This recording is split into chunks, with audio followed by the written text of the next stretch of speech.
Brought you by UTL solar 78,000కు subsidy పొందండి. సబ్సిడీతో UTL on grid solar system ను ఇన్స్టాల్ చేసుకోండి.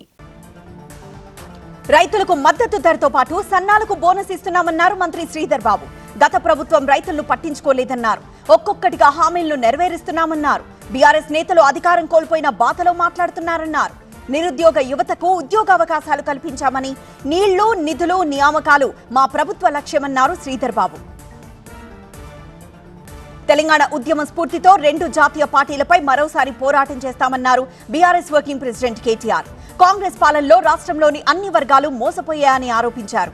ఈ నెల 29న తెలంగాణలోని అన్ని జిల్లాల్లో దీక్షా దివస్ కార్యక్రమాలను ఘనంగా నిర్వహిస్తామన్నారు కేటీఆర్. సీనియర్ నాయకులను జిల్లాల ఇన్ఛార్జ్గా నియమించామన్నారు. డిసెంబర్ 9న మేడ్చల్లో తెలంగాణ తల్లి విగ్రహాన్ని ఆవిష్కరిస్తామన్నారు. మహారాష్ట్ర ప్రజలు కాంగ్రెస్ కు బుద్ధి చెప్పారన్నారు హరీష్ రావు. గ్యారంటీల మోసాన్ని ప్రజలు నమ్మలేదన్నారు. ఇప్పటికైనా కాంగ్రెస్ హామీలు అమలు చేయాలని, రాష్ట్రంలో ప్రజాస్వామ్యం లేకుండా పోయిందన్నారు హరీష్ రావు. ఎంపీలు, ఎమ్మెల్యేలు, ప్రతిపక్ష నేతలను లగచర్లకు వెళ్లనివ్వడం లేదన్నారు. కేసీఆర్ హయాంలో విడుదలైన దళిత బంధు నిధులను అడ్డుకుంటున్నారని మండిపడ్డారు హరీష్ రావు. కేటీఆర్ హరీష్ రావుపై కడియం శ్రీహరి మండిపడ్డారు. ధాన్యం కొనుగోలుపై అసత్యాలు మాట్లాడుతున్నారన్నారు. బీఆర్ఎస్ నేతలు ప్రజలను తప్పుదో పట్టిస్తున్నారని, జనగామ జిల్లాకొస్తే ధాన్యం కొనుగోలు వివరాలు ఇస్తానన్నారు. బోనస్ పై హరీష్ రావు వ్యాఖ్యలను ఖండించారు కడియం. బోనస్ బోగస్ కాలేదు, బోనస్ సార్థకరమైందన్నారు. మహారాష్ట్రలో దుమ్ము దులుపుతామన్న సీఎం రేవంత్ దుమ్ములో కలిసిపోయారని మాజీ మంత్రి ఎర్రబెల్లి దయాకర్ రావు ఆరోపించారు.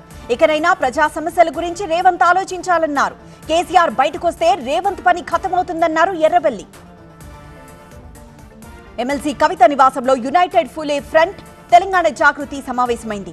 ఈ సమావేశంలో బీసీ కుల సంఘాల నేతలు పాల్గొన్నారు. రేపు ఉదయం 11 గంటలకు బీసీ కమిషన్ తో ఎమ్మెల్సీ కవిత బృందం భేటీ కానుంది. కులగణన కమిషన్ కు కవిత రిపోర్ట్ అందజేయనున్నారు. ఎమ్మెల్యే పాడి కౌశిక్ రెడ్డితో పాటు పలువురు బీఆర్ఎస్ నేతలకు పోలీసులు నోటీసులు ఇచ్చారు. బిఎన్ఎస్ యాక్ట్ కింద కేసు నమోదు చేశారు. దళిత బంధు నిధులు విడుదల చేయాలని ఈ నెల 9న బీఆర్ఎస్ ధర్నా నిర్వహించింది. ఈ క్రమంలో అనుమతి లేకుండా హైవేపై కౌశిక్ రెడ్డి ధర్నా చేసి ప్రజలకు ఇబ్బంది కలిగించారని నోటీసులు ఇచ్చారు. రేపు బీసీ రణభేరి మహాసభ నిర్వహిస్తామన్నారు ఆర్ కృష్ణయ్య. చట్టసభల్లో బీసీలకు 50% రిజర్వేషన్ అమలు చేయాలని డిమాండ్ చేస్తున్నారు. పార్లమెంట్లో బీసీ బిల్లు పెట్టాలని, బీసీలకు ప్రత్యేక మంత్రిత్వ శాఖ ఏర్పాటు చేయాలన్నారు. రణభేరి సభకు అఖిలపక్ష నేతలు వస్తున్నారని తెలిపారు కృష్ణయ్య. హైత్నగర్ ఎస్ఐ సైదులు తనను లైంగికంగా వేధిస్తున్నాడని బాధితురాలు ఆరోపిస్తోంది.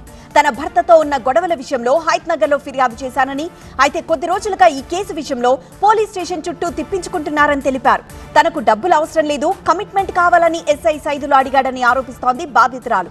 ఎస్ఐ వేధింపులు తట్టుకోలేక రాచకొండ సిపి సుధీర్ బాబుకు ఫిర్యాదు చేసింది. ఎస్ఐ సైదులపై చర్యలు తీసుకోవాలని కోరుతోంది బాధితురాలు.